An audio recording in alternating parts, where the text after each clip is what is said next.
በአንድ ምጥ ብቻ አንድ ጊዜ ብቻ በምጥ ብትወልድ አንድ ሴት ለማህፀን መንሸራተት 4 እጥፍ የመጋለጥ እድል አላት። የሆነ እቃ ላይ ቁጭ ያለን አይነት ስሜት ሊሆን ይችላል የሚሰማን ገና ውስጥ ስለሆነ ሙሉ ለሙሉ ውጭ ወጥቶ ላናየው እንችላለን። ስለዚህ እንደዛም አይነት ስሜት ካለ ምናልባት የማህፀን መንሸራተት ሊሆን ይችላል። ሀገር ላይ እንደ ሜጀር ሪስክ ባንወስደው ማጨስ አንዱ ሪስክ ስለሆነ ታጨስ ሴት ካለች ወደፊት ሪስኳን ስለሚጨምረው እሱን ማቆሙ የቤተሰብ መበተን ሊያመጣ ይችላል አይደል? ከባባድ ነገሮችን ማንሳት የጉልበት ስራ የሚሰሩ ሴቶች ላይ ሊከሰት ይችላል። ሙሉ ለሙሉ ማህፀን የሚወጣበት ጊዜ አለ፣ ወይም ደግሞ እንቁላል የሚያመርተው ኦቫሪ የሚባለው ኦርጋን ብቻ የሚወጣበትም ጊዜ አለ። ስለዚህ እነዚህ ሰርጀሪዎች አንዳንድ ጊዜ ማረጥን ሊያስከትሉ ይችላሉ። እኛ ሀገር ደግሞ ህመም በደንብ ካልያዘሽ ሐኪም ቤት መሄድም እንደ ነውርም ነው የሚቆጠረው።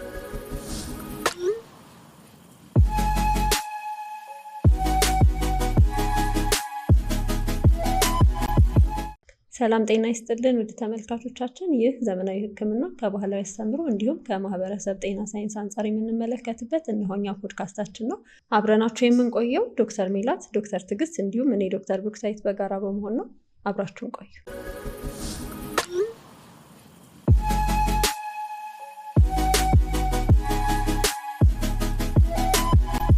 ብሩኬ ዛሬ እንግዲህ የምናወራው ስለ ማህፀን መንሸራተት ነው አይደለም የሆነው፣ ወይም ደግሞ ፒኦፒ ፐልቪክ ኦርጋን ፕሮላፕስ የምንለው። ያው ማህፀን መንሸራተት ለአጠራር ስለሚመቸን ነው እንጂ ማህፀን ብቻ አይደለም ላይ የሚንሸራተት የሚችለው አይደለም። ዩዥዋሊ ፐልቪክ ኦርጋን ፕሮላፕስ ማለት ፐልቪክን ወደ አማርኛ ስናመጣ ወደ ዳሌ ወደሚለው ነው የሚሄደው ማለት ነው አይደል?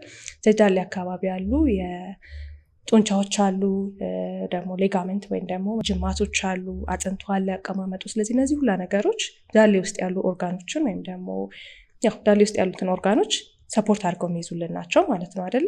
ለምሳሌ ዳሌ ውስጥ ያሉ ኦርጋን የምንለው ምንድነው? ማህፀን አንዱ ነው። ማህፀን እንግዲህ ሁሉንም እንደ ማህፀን ስለምንጠራ ነው እንጂ ለሶስት ልንከፍለው እንችላለን። ልጅ የሚቀመጥበት ፓርት አለ፣ ከዛ ደግሞ የማህፀን በር ብለን ብዙ ጊዜ የምናወራው አለ፣ ከዛ ደግሞ የውጭኛው ወይም ደግሞ ብዙ ጊዜ የሴት የመራቢያ አካል ብለን የምንጠራው ደግሞ ፓርት አለ ማለት ነው። ግን ሶስቱን ጠቅላላ አድርገን ማህፀን እንላለን። ሌላ ዳሌ ውስጥ የሚገኘው ነገር ምንድነው? አንጀታችን የመጨረሻው ክፍል አይደለ ይገኛል፣ ሰገራ የሚወጣበት ወይም ደግሞ ሬክተም የምንለው ይገኛል። ሌላ ደግሞ የሽንት ፊኛ ይገኛል ወይም ብላደር የምንለው ይገኛል ማለት ነው። ስለዚህ እነዚህ ነገሮች የሚደግፋቸው ነገር ላልቶ መውጣት ሲጀምሩ በማህፀን በኩል ፐልቪክ ኦርጋን ፕሮላፕስ እንለዋለን ማለት ነው። ስለዚህ ዛሬ የምንነጋገረው ብዙ ሴቶች ስለሚያጋጥማቸው፣ በተለይ እንደኛ ሀገር ደግሞ ኦልሞስት 23% ነው ፕሪቫለንሱ እና 23% ላይ የሚከሰት ለመናገር ትንሽ ከበድ የሚል ብዙ ሴቶች ይሄ ሆኗል ብለው የማይመጡትን ነገር ነው የምንነጋገረው። ስለዚህ አሁን የማህፀን መንሸራተት ብለን የገለጽነው ነገር ሲመጣ ሰዎች በምንድን ነው የሚያውቁት የሚለውን ስናይ አንዳንድ ጊዜ ሊታይ ይችላል። እንግዲህ ይንሸራተታል ስላለን ተንሸራቶ በማህፀን በኩል ሊወጣ ይችላል። እንግዲህ ይህ ኮንዲሽን ብዙ ጊዜ ሴቶች ላይ ነው፣ ሁልጊዜም ሴቶች ላይ ነው የሚፈጠረው ይሄ ችግር ማለት ነው። ምክንያቱም ክፍተት ስላለ ማለት ነው፣ በዛ ጋር ነው የሚወጣው እና ግን የግድ ሲወጣ ብቻ አይደለም፣ ሌሎች በጣም ብዙ ምልክቶች አሉት።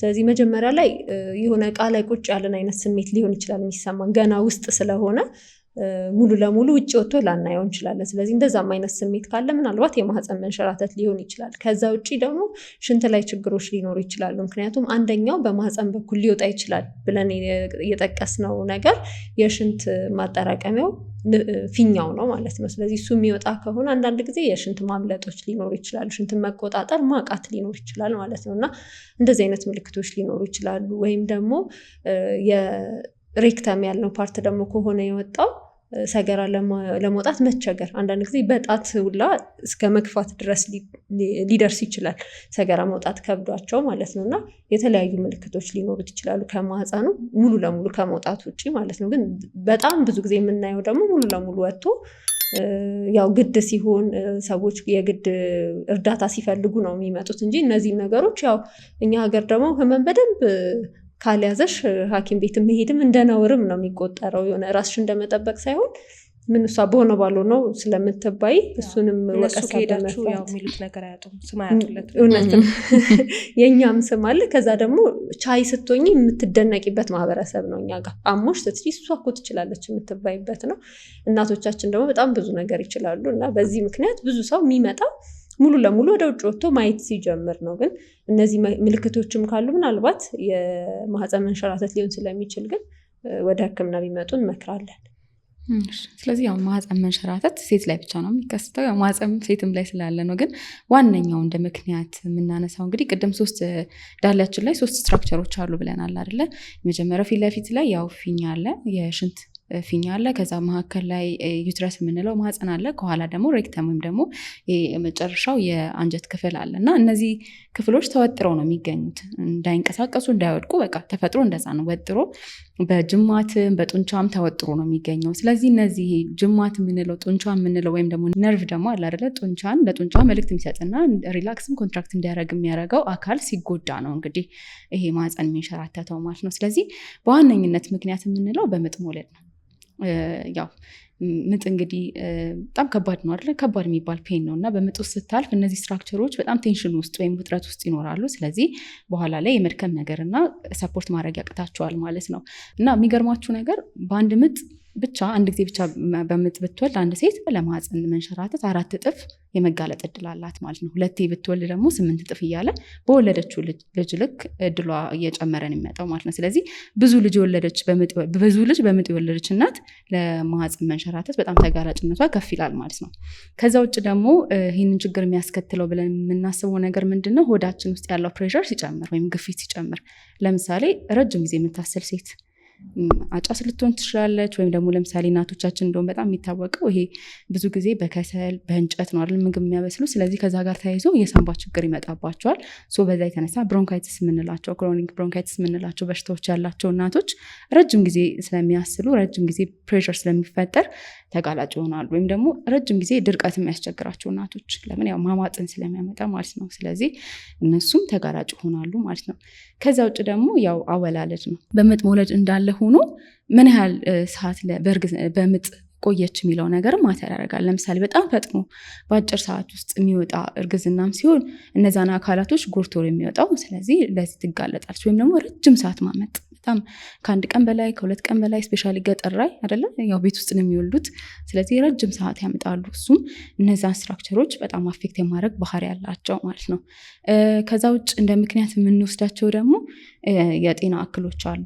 ኮኔክቲቭ ቲሹ ዲስኦርደርስ የምንላቸው አሉ። እነሱ ችግር ያለባቸው እናቶች ወይም ሴቶች ለዚህ በሽታ ይጋለጣሉ ማለት ነው። እና አንዳንድ ጊዜ ይህን በሽታ ኮመንሊ የምናየው እድሜያቸው ከፍ ያሉ እናቶች ላይ ነው። ለምን? የሆርሞን ባላንስ ስለሚጠፋ እነዚህ ሰውነት ክፍሎችም ስለሚላሉ ማህፀን የመውጣት እድል አለው። አንዳንዴ ግን በጣም ልጆች ላይ ወይም ያልወለደች ሴት ላይ ሊከሰት ይችላል። እንደዚህ አይነት ነገር ካለ ቅድም ያልናቸው የሕክምና እክሎች ይኖሩባት ይሆናል።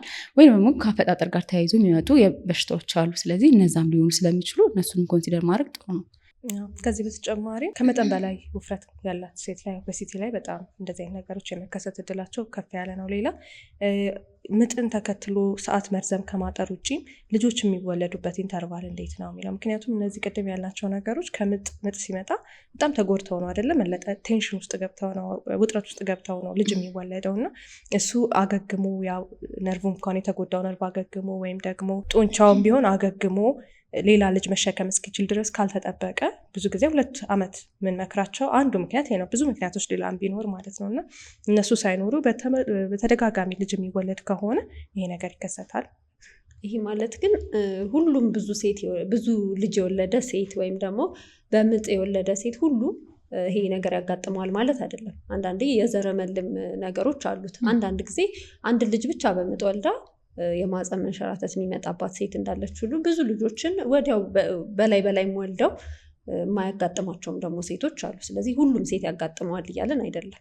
ሌላ እንደ ሪስክ ሊሆን ደግሞ የሚችለው ምንድን ነው? ከባባድ ነገሮችን ማንሳት፣ የጉልበት ስራ የሚሰሩ ሴቶች ላይ ሊከሰት ይችላል። ምክንያቱም ዞሮ እንደዚህ እንድናምጥ እንድንል የሚያደርጉ ነገሮች ላይ የሆድን ፕሬሸር የሚጨምሩ ነገር ወይም ግፊትን የሚጨምሩ ነገሮች ቅድም አይደለ ድርቀት እያለን ስለነበር ልክ እንደዛው ግፊትን ሊጨምር ስለሚችል እዚህ ነገር ሊያጋልጥ ይችላል ማለት ነው። በሁለት እግር የምንሄድ ሰዎች መሆናችን ነው አይደለ? በጣም ወደ ግራቪቲ ችግሮቹን ምክንያቱም በ4 እግራቸው የሚሄዱ እንስሳት ላይ ግራቪቲ ወደ እጃቸውም ስለሚሄድ ወደ 2 እግራቸው ማለት ነው። እኛ ግን ቆመን ስለምንሄድ አንደኛው መቆማችን ነው ትልቁን ሚና የሚጫወተው ማለት ነው። ከዛ በኋላ ደግሞ ያው እንዳልነው አሁን የገለጽናቸው ምክንያቶች ናቸው። ስለዚህ ለምንድን ነው ደጋግመን የማህፀን መንሸራተት የሚለውን ቃል የምንጠቀመው? ቅድም ብሩኪ እንዳልሽው ወጥቶ ላይ ይታይ ይችላል አይደለ? ግን እኛ ሀገር ብዙ ጊዜ የተለመደው ወጥቶ የማህፀን መውጣት ተብሎ ነው የሚታወቀው፣ ምክንያቱም ከወጣ በኋላ ስለሚመጡ ማለት ነው። እና ያ እስኪሆን ድረስ ግን መታከም ይችል ነበረ። ግን ለዛ ያ እስኪሆን ድረስ ቀድሞ መጥተው ሕክምናን የማያገኙበት ምክንያቶች አንደኛው እንግዲህ ጥናቶች ሲደረጉ በደንብ የተገኙት አንደኛው ስቲግማ ነው፣ የመገለል ነገር መፍራት። ምክንያቱም ይህንን የትዳር አጋራቸው ካወቀ፣ ማህፀናቸው ወደ ውጭ መውጣቱን ካወቀ፣ እንደዚህ አይነት ስሜት እንደሚሰማቸው ካወቀ ፍቺ ይመጣል። ፍቺ ደግሞ በእኛ ማህበረሰብ ውስጥ ተቀባይነት የሌለው ነገር ነው ብዙ ጊዜ እና ስለዚህ አንደኛ እገለላለሁ ብሎ በማሰብ፣ ሁለት እንደዚህ አይነት ችግር ለሰው ብነግረው ሰው መጠቋቋሚያ ያደርገኛል ከሚልም አንጻር፣ ሌላው ደግሞ ሁሉም ሴት ላይ ሊፈጠር የሚችል አይነት ነገር ነው ብሎ ማሰብም አለ። ለምሳሌ ካልቸራሊ በባህል ኢንተርቪው ሲደር አሁን ኳሊቴቲቭ ስተዲዎች ተሰርተው ነበረ። እናቶች እንደዚህ ሆነ የመጡ እናቶችን መጠይቅ የተደረገላቸው ነበር እና አንድ እናት ሲገልጹ ለምሳሌ ይህን ነገር ብናገር አካባቢ ላለው ሰው ብነግር በኋላ ላይ መጠቋቋሚያ የመሆን ነገር አለ። ሌላኛው እናት ደግሞ ሲናገሩ በእኔ እድሜ ሁሉም ሰው የሚያጋጥመው አይነት ነው ብዬ ነው ማስበው፣ በአካባቢያችንም የተለመደ ነገር ነው የተለመደ ነገር ነው ብሎ የማሰብ ነገር። አሁን እኚህ ሴት ከ6 ዓመት በኋላ የመጡ ናቸው። ከ6 ዓመት በፊት እንደዚህ አይነት ነገር ተሰምቷቸው ሳይታከሙ ዘግይተው መጥተው ነው እንግዲህ የ69 ዓመት ሴት ናቸው ይሄንን ያሉት ማለት ነው። እና ያው ኖርማል ነው ሁሉም ሴት ላይ ይሄ ነገር ይከሰታል ብዬ ስለማስብ ነው ብለዋል ማለት ነው። እና ሌላው ምንድን ነው የጤና መረጃው አለመኖር፣ ምክንያቱም እንደሚያሳፍር ነገር ነው የሚታሰበው። ይሄ ነገር ሲሰማቸው ምን እየተሰማቸው እንደሆነ ራሱ ግንዛቤ ማጣት ነገር አለ። ስለዚህ እሱም መሆን፣ ሌላው የሚደግፋቸው አካል አለማግኘት። ይሄ ነገር አለብኝ ብለው ለሆነ ሰው ቢናገሩ ራሱ እንዴት ነው የሚታከመው? ስለዚህ ለሕክምናው ይሄማ ከባድ ነገር ነው ተብሎ፣ ምክንያቱም ሁሉም ነገር ወደ ቀዶ ጥገና ወይ ደግሞ እንዴት ይሄን ይመለሳል የተባለ ሌላ ነገር ስለሚኖር ከኢኮኖሚም አንጻር አቅም የማጣት ነገር፣ በትዳር አጋራቸውም ያለመደገፍ ነገር አለ ማለት ነው። ስለዚህ አንድ እናት እንደውም ቃለመጠይቁ ላይ ሲመልሱ አንድ ጥናት ላይ ማለት ነው ባለቤታቸው 2ኛ ሚስት አለው። ስለዚህ ስለሳቸው ጤና ብዙ አይጨነቅም እና ይሄ ነገር ካጋጠማቸው ረጅም ጊዜ ነው። ግን ለማን ይንገሩት ይሄንን ነገር? ለባለቤታቸው እንዳይነግሩ። እሱ ሌላ ትዳር ውስጥ ነው ያለው። 2ኛ ሚስት ተፋተው ሲሆን 2ኛ ሚስት ውስጥ ነው ያለው። ስለዚህ እሳቸው ደግሞ ለራሳቸው ይህን ወስነው ብር ኖሯቸው መታከም አይችሉም እና በዛ ምክንያት እንደዘገዩ ሲናገሩ ነበር ማለት ነው። እና እነዚህ አንድ ታካሚዎች ቀጥታ መጥተው ከእፍረት ይሄ መገለልን አልፈው የባህል ተጽዕኖን አልፈው ሕክምና እንዳያገኙ የሚያደርጋቸው ነገር ነው ማለት ነው። ሴት ልጅ ኢምፓወር ትደረግ፣ ስራ ትስራ፣ ገቢ ኑራት የምንለው አንደኛው ምክንያት ይሄ ነው አይደል? የሆነ የጤና እክል እንኳ ቢገጥምሽ በራስሽ ሕክምና ሄደሽ ሲክ የማድረግ ቢሄቪየር አይደለ ልምድ የሚኖርሽ ገንዘብ እጅሽ ላይ ሲኖር ነው። አለበለዚያ ከባለቤትሽ ጠይቀሽ የምታመጪው ገንዘብ ሲሆን ግን ሄዶ ማለት ለምንድን ነው ሊላት ይችላል፣ መናገር ላትፈልግ ትችላለች። ስለዚህ እነዚህ ችግሮች ይኖራሉ ማለት ነው። ከዛ በተጨማሪ ደግሞ የባህል ሕክምና ጋር የመሄድም አይነት ባህሪ አለ። ብዙ ጊዜ እንደውም ቁስለት ሁላ ፈጥሮ የሚመጡ ሰዎች አሉ። ብዙ የባህል መድኃኒት ላዩ ላይ ስለሚደረግበት ቅጠላ ቅጠሎች ሊሆን ይችላሉ፣ ሌላ ነገርም ስለሚደረግበት አልሰር ወይም ቁስለት ፈጥሮ ኢንፌክሽን ፈጥሮ ብዙ ነገር ሆኖ ደግሞ ሽታ እስከ መፍጠር ድረስ ቆይቶ ደግሞ የሚመጡ ሰዎችም አሉ። እኔ እንደውም አንቺ ስትገረመኝ እንጂ የሚመስለኝ እኔ ብቻ ነኝ ማለት የሆነ ነገር ሲያጋጥምሽ እኔ ብቻ ነኝ ብለሽ የምታስብ የለም። እንደዛ ነው የሚመስለኝ። እኔም ሰው አዌርነስ ያለው አይመስለኝም። እኔ ብቻ ነኝ ብለሽ ታስቢ ደግሞ ያው ለሰው ለመንገር ትፈሪያለሽ። በእኛ ማህበረሰብ ደግሞ የሆነ ችግር አለ ምናምን ብለሽ ለሰው ስታዋዩ ያው እሳቸው እኮ እንዲያለባቸው ወይ እሷ እኮ እንዲያለባት ብሎ ያወራል። ግን አለማወቅ ማለት ነው። ይሄ አዌርነስ የግንዛቤ እጥረት ስላለ ወደዚህ ሂጂ ወደ ሕክምና ሂጂ ብሎም ልክ እንዳንቺ አይነት ሰው ነው ያለው። ከአንቺ ትንሻል ያለ ሰው ካለ ሊነግርሽ ይችላል። ግን ተመሳሳይ ስታተስ ላይ ከሆነ የምትኖሪው እንዳልነው ያልተማረች የራሷ ገቢ የሌላት አይነት ሴት ከሆነች የምትማከሪውም ሰው ላታገኝ ትችያለሽ። ስለዚህ በዚህ ምክንያት ወደ ሕክምና ይሄዱ ማለት ነው። ሌላው ስሪዲሊ የምንለው ነገር አለ። ብዙ ጊዜ የስነ ተዋልዶ ጤና ላይ ስናወራ ስሪዲሊ የምንላቸው ነገሮች አሉ። የመጀመሪያ አንቺ አወራሹ ነው። ለምን ሴቶች እንደዚህ አይነት የጤና እክል ሲያጋጥማቸው የማይደርሱበት 3 የመዘግየት ምክንያቶች ብለን መግለጽ እንችላለን። የመጀመሪያው ምክንያት የሚሆነው ከቤት መውጣት አለመቻል። አንደኛ ቅድም እንዳለው ብር አለመኖር ሊሆን ይችላል፣ ስለ ነገሩ አለማወቅ ይችላል። ስለዚህ ከቤቷ ገና አልወጣችም። አንደኛው መዘግየት እዛ ጋር የሚፈጠረው። ሁለተኛ የጤና ተቋሙ አለ፣ እናትየዋለች፣ መሀል ላይ የሚፈጠር ዲሌይ። ያ ምንድነው እንግዲህ አውቃለች ችግሩ እንዳላወቀች፣ ብር አወቀች፣ ግን መድረስ ትችላለች ወይ? አገልግሎቱ ያለበት ቦታ ላይ ርቀት የለውም ወይ? ሪፈር ማይደረግበት ቦታ ነው። አሁን ለምሳሌ ያወራነውን ችግር በአቅራቢያዋ መታከም ትችላለች ወይ? ትራንስፖርት አለ ወይ? ሰላም ነው ወይ አካባቢው ለመሄድ ብትታመም ራሱ ማለት ነው። ስለዚህ ሁለተኛው ማርፈድ የሚከሰተው ከቤቷ ወጥታለች ግን መንገድ ላይ ነው የሚሆነው ማለት ነው። ሶስተኛ መዘግየት የሚከሰተው ሐኪም ቤት ከደረሰች በኋላ ነው። ከደረሰች በኋላ አገልግሎቱስ ይሰጣል እዛ ቦታ ላይ? ባለሙያዎች ውስጥ እንዴት ናቸው? በደንብ ይሄ ኮምፓሽኔት ሆነው ሩሩ ሆነው ነው የሚያስተናግዱት? ይሄን መድኃኒት ውሰድ ቢባል ያ መድኃኒት እዛ አለ ወይ፣ አገልግሎቱ አለ ወይ የሚባለው ደግሞ ሶስተኛ መዘግየት ይሆናል ማለት ነው። እና ብዙ ጊዜ ፕሮግራሞችም ሲቀረጹ እነዚህ ነገሮች ታርጌት ያደረጉ ነው የሚሆኑት ማለት ነው። እነዚህ ሴቶች ታዲያ ወደ ሕክምና ሲመጡ የምናደርግላቸው ነገር ምንድን ነው የሚለውን ደግሞ ስናይ የመጀመሪያው ፔዛሪን ይባላል። እቃዎች ናቸው፣ ወደ ማህፀን ውስጥ የሚገቡ ነገሮች ናቸው እና እነዚህ ነገሮች ለምን ይጠቅማሉ? አንዳንድ ጊዜ አሁን ቅድም እያልን ነበር ምልክቶቹን ስናወራ ሽንት ላይ የመቆጣጠር ችግር ሊኖር ይችላል ብለናል፣ ሰገራ ላይ እንደዛ። አንዳንዴ ደግሞ ግን በግንኙነት ሰዓት ህመም ሊኖር ይችላል እና ያው አንድ ሰው ላይ ብዙ ችግር ሊኖር ይችላል አይደል? የማህፀን መንሸራተት ብቻ ላይሆን ይችላል እና በማህፀን መንሸራተቱ ነው የመጣው ወይስ ደግሞ በሌላ ምክንያት ነው የመጣው የሚለውንም ይለይልናል ፒዛሪ የምንለው ነገር። ምክንያቱም እሷ ልክ ስትገባ በማህፀን መንሸራተቱ ምንድነው የምታረገው? እላይ ትገባለች። ብዙ ሰው ዲስኮንፈርት የሚፈጠር ይመስለዋል፣ ግን እንደውም በጣም ኮንፈርተብል ነው የሚሆኑት የማህፀን መንሸራተት ያለባቸው ሰዎች። ልክ እሱ ሲገባ ልክ ቅድም ያልናቸው ጡንቻዎች ወይም ደግሞ ጅማቶች የሚሰሩትን ስራ ነው የምትሰራው። ትገባና ትደግፈዋለች ማለት ነው ያለውን ስትራክቸር። ስለዚህ ምንድነው የሚሆነው? ሽንት መቆጣጠሩ በዛ ምክንያት የመጣ ከነበረ፣ ይህ ህመሙ በዛ ምክንያት የመጣ ከነበረ ኮምፕሊትሊ ይቆማል ልክ ፒዛሪው ሲገባ ማለት ነው። እና ሰርጀሪ የማይሰራበት በቀላሉ ሊደረግ የሚችል በጣም ቀላል ህክምና ነው ማለት ነው። ግን ምንድነው ሳይዙ እንደየሰው ይለያያል። ስለሚለያይ ያው ሳይዙን መወሰንና ማስገባት ነው የሚሆነው። አይነቶቹም ይለያያሉ ማለት ነው። እንግዲህ በጣም በስፋት የሚገኙ አይመስለኝም እኛ ሀገር ላይ፣ ግን በተወሰኑ መልኩ ይገኛሉ። ስለዚህ እሱኛው አንድ ኦፕሽን ነው። ሌሎቹ ደግሞ ሰርጀሪዎች አሉ። ሰርጀሪ ስንል ብዙ አይነት ሰርጀሪዎች አሉ። አሁን በሆድ በኩል ተቀዶ ምናምን ይሰራል። ግን ደግሞ አንዳንዴ ምንም ሆድ ሳይቀደድ በማህፀን በኩል ተደርጎ ደግሞ የሚሰሩ ቀላል ሰርጀሪዎችም አሉ ማለት ነው ለእንደዚህ አይነት ህክምና የሚሆኑ። ስለዚህ ህክምና አለው። ስለዚህ መምጣትና ማግኘት ይችላሉ ማለት የትኛውም የህክምና ቦታ ላይ። ሰርጀሪ ሲባል በሆድና በማህፀን ብቻ መሆን ሳይሆንም ለምሳሌ እድሜዋ ምንድን ነው ማለት በእድሜም ይወሰናል። በጣም እናቶች ሲሆኑ ወይም ደግሞ መውለድ የማያስቡ እናቶች ሲሆኑ፣ ወልዳ የጨረሰች እናት ስትሆን ወይም ደግሞ የመውለድ እቅድ ሲኖራት የሚሰሩ ሰርጀሪዎች ይለያያሉ ማለት ነው። አንደኛው ሰርጀሪው ምንድን ነው የሚሆነው? ማህፀንን ማስወጣት ድረስ የሚካሄድበት አይነት ሰርጀሪ አለና እዚህ ጋር ማህፀንን ማስወጣትና ማረጥን አይደለ ብዙ ጊዜ ሰዎች ያምታቱታል። አንዳንድ ጊዜ ሙሉ ለሙሉ ማህፀን የሚወጣበት ጊዜ አለ፣ ወይም ደግሞ እንቁላል ነው የሚያመርተው ኦቫሪ የሚባለው ኦርጋን ብቻ የሚወጣበትም ጊዜ አለ። ስለዚህ እነዚህ ሰርጀሪዎች አንዳንድ ጊዜ ማረጥን ሊያስከትሉ ይችላሉ።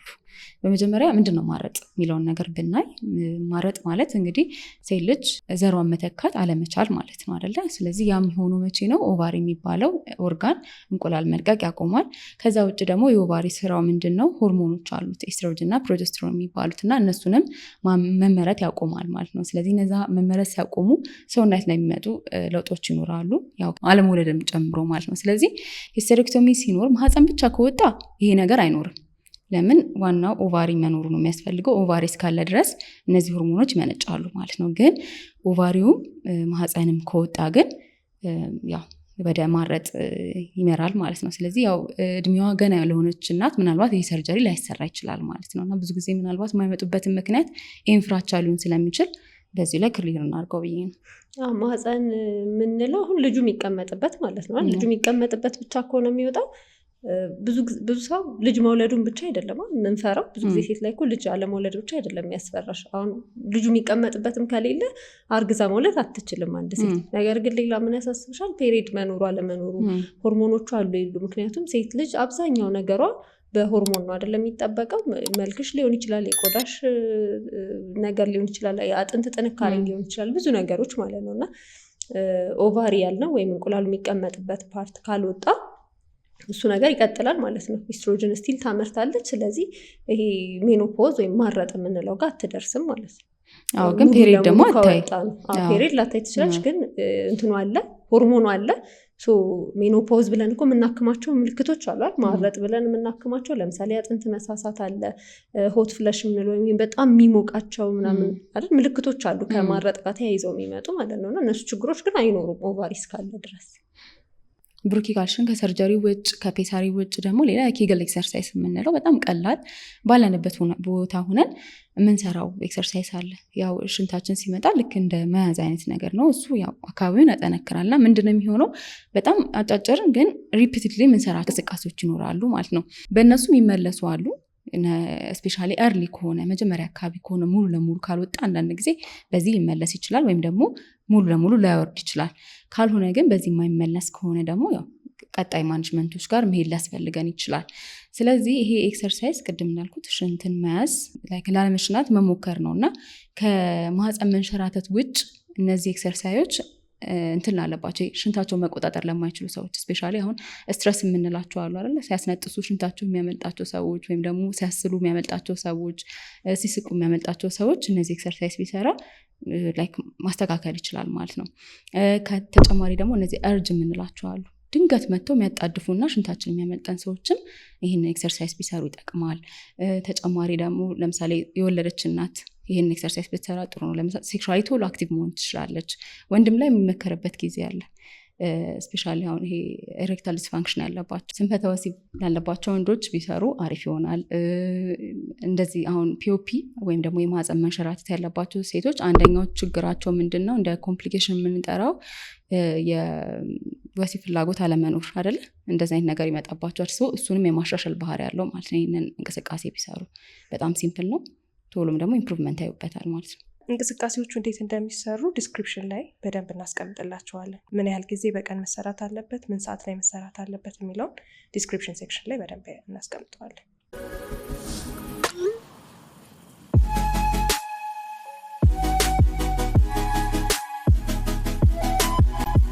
ስለዚህ የማህፀን መንሸራተት ወይም መውጣት በረጅም ጊዜ ቆይታ የሚያመጣቸው ተጽዕኖዎች አሉ አይደለ? ለምሳሌ እንግዲህ የሽንት ፊኛ ይንሸራተት ይችላል ብለናል አይደለ? ስለዚህ ከሽንት ጋር ተያይዘው የሚያመጣቸው ኮምፕሊኬሽኖች ይኖራሉ። እኛ ጋር ብዙ ጊዜ ቆይተው ስለሚመጡ እንደ መጀመሪያ መምጫ ምልክታቸውም ሊሆን ይችላል ቅድም ሽንት ማምለጥ ስንል የነበረው። ሌላ ተደጋጋሚ የሆነ የሽንት ቱቦ ኢንፌክሽኖች ሊኖሩ ይችላሉ።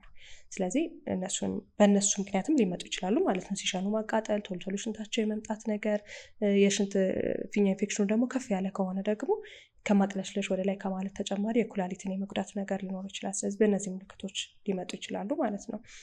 ሌላው ደግሞ ከዚህ ከጾታዊ ግንኙነት ጋር በተገናኘ ግንኙነት በሚያደርጉበት ሰዓት ህመም በጣም የመኖር ነገር ሊኖር ይችላል። የመድማት ነገር ሊኖር ይችላል በተደጋጋሚ የሆነ ኢቨን ሴት ልጅ ላይ ደግሞ እርካታ ላይ አለመድረስም ሊኖር ይችላል ማለት ነው። ሌላው ደግሞ ይሄ የታችኛው የአንጀት ክፍል ሊወጣ ይችላል ወይም ሬክተም ሊወጣ ይችላል። ሰገራ የሚያልፍበት ብለናል አይደለ? ስለዚህ እሱ ከወጣ ደግሞ ሊዘጋ ይችላል። ስለዚህ ምን ይሆናል? ድርቀት ይኖራቸዋል። የአንጀት መታጠፍ ተብሎ የሚገለጸው ወይም ደግሞ ኢንተስታይናል ኦብስትራክሽን ሊኖራቸው ይችላል። ስለዚህ ምንም ነገር ላይወጣ ይችላል አይደል? ድርቀት፣ ሙሉ ለሙሉ ድርቀት ሊኖር ይችላል። አየርም ላይወጣ ይችላል። ሰገራም ላይወጣ የሚችልባቸው ነገሮች ሊኖሩ ይችላሉ። ሌላው ደግሞ በሳይኮሎጂካሊ ራሱ ስነ ልቦና ተጽዕኖ ያመጣል አይደለ? ቅድም እንዳልነው ለትዳር አጋር መንገር የሚያስፈራ ከሆነ፣ ለጓደኞች ማማከር የማይቻል ከሆነ፣ አካባቢ ላይ ያለ ሰው የሚያገል ከሆነ ደግሞ ከፍተኛ የሆነ ጭንቀት ይፈጥርባታል። የስነ ልቦና ችግር ያመጣል ማለት ነው። ሌላው ቁስለቱ በራሱ ከመቆየት የተነሳ ላይመለስ ይችላል አይደለ? በጣም የወጣው ነገር የመቁሰል ነገር ሊኖረው ይችላል። መቅለሚያ፣ ሽታ የመፍጠር ነገር ሊኖረው ይችላል ማለት ነው። ስለዚህ እነዚህ ሁላ ነገሮች ተያይዘው ሊከሰቱ ይችላሉ። ከዛ በተጨማሪ ደግሞ የቤተሰብ መበተንን ሊያመጣ ይችላል አይደል? ከወንዱም ጎን በወንዱም ሳይድ ሊሆን ይችላል። ወይም ደግሞ ሴቷ ራሷ ሰልፍ ስቲማ በጣም በመውረድ ወይም ይሄ ኮንፊደንስ ሳይኮሎጂካል ያልነው አይደለ? ስነ ልቦና በጣም ስለምትጎዳ እሷም ገባለሁ ብላም ላታስብ ትችላለች። በወንዱም በኩል ደግሞ ደስተኛ ላይሆን ይችላል።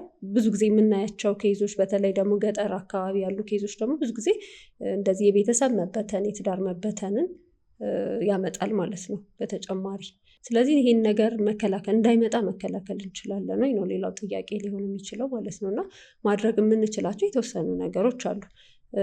መከላከል ብቻ ሳይሆን ሕክምናውም ላይ ቢሆን ሙሉ ለሙሉ ጋራንቲ አይደለም። አንዳንዴ እንዳልነው ለምሳሌ የሽንት መቆጣጠር ማቃቱ ወይም ደግሞ ይሄ በግንኙነት ጊዜ ያለው ህመም በማህፀን መንሸራተቱ ምክንያት ያልመጣ ከሆነ ህክምናው ላያድነው ይችላል። ስለዚህ መጀመሪያ ቼክ ማድረግ አለብን ያልነውም ለዛ ነው። እና ያው ብዙ ሰዎች ሰርጀሪ ከተደረገም በኋላ እነዚህ ምልክቶች ምናልባት ቢቆዩ በሌላ ምክንያት የመጡ ሊሆኑ ይችላሉ ማለት ነው እነዚህ ችግሮች። ስለዚህ መከላከያም ስንል ኮምፕሊትሊ ይህን ካደረግን በቃ አይፈጠርም ማለት አይደለም።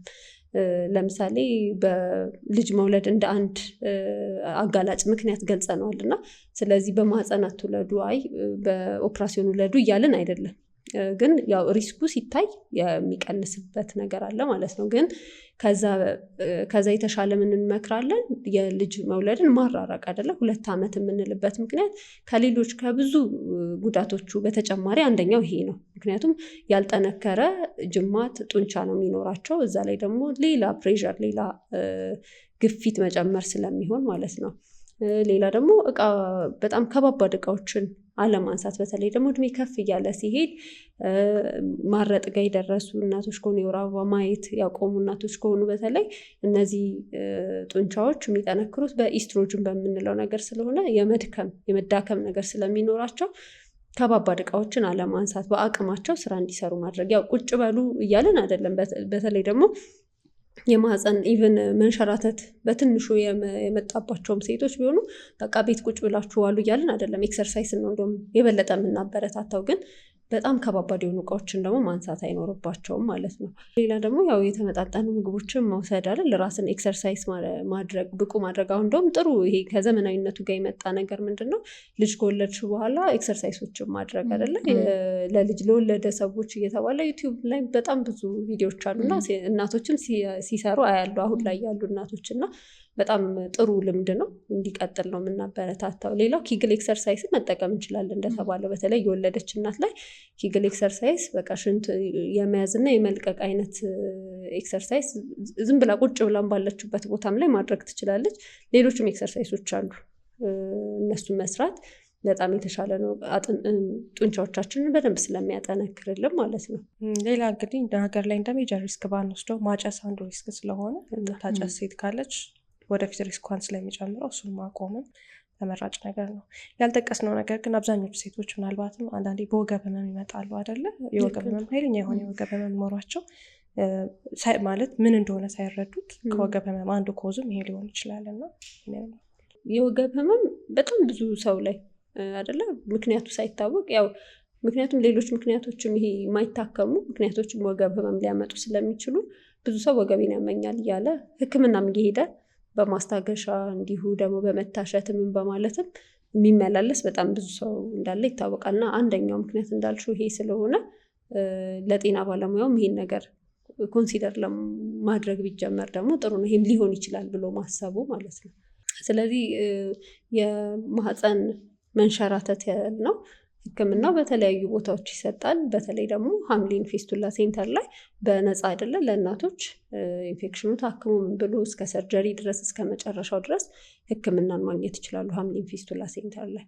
ሌሎችም ቦታዎች ላይ ይሰጣል። ግን ያው ሀምሊን መግለጽ የፈለግነው ደግሞ አንደኛ በጣም ታዋቂ ነው አይደለ? የፊስቱላ ህክምናዎችን በመስጠት ከዛ ደግሞ እንደዚህ ማህፀን መንሸራተቶችን በመስጠት ሴቶችን በማጎልበት በማስተማር አይደል? አይምሯቸውን በደንብ በቃ አስተሳሰባቸውን የተስተካከለ እንዲሁም በማድረግ ስራ ሁላ በመስጠት እዛው እንዲኖሩ በማድረግ ብዙ ኮንትሪቢዩት እያደረገ ለሀገር እያደረገ ያለ ድርጅት በመሆኑ እና በነፃ ደግሞ ህክምና ሊያገኙበት የሚችሉበት ቦታ ስለሆነ ለዛ ነው መግለጽ የፈለግነው ሀምሊንን ማለት ነው። እንግዲህ ዛሬ ፕሮግራማችን ይሄን ይመስል ነበረ። ጥሩ እውቀት እንዳገኛችሁበት ተስፋ እናደርጋለን። ሼር፣ ላይክ፣ ሰብስክራይብ እና ኮሜንት ማድረግ አትርሱ። መልካም ጊዜ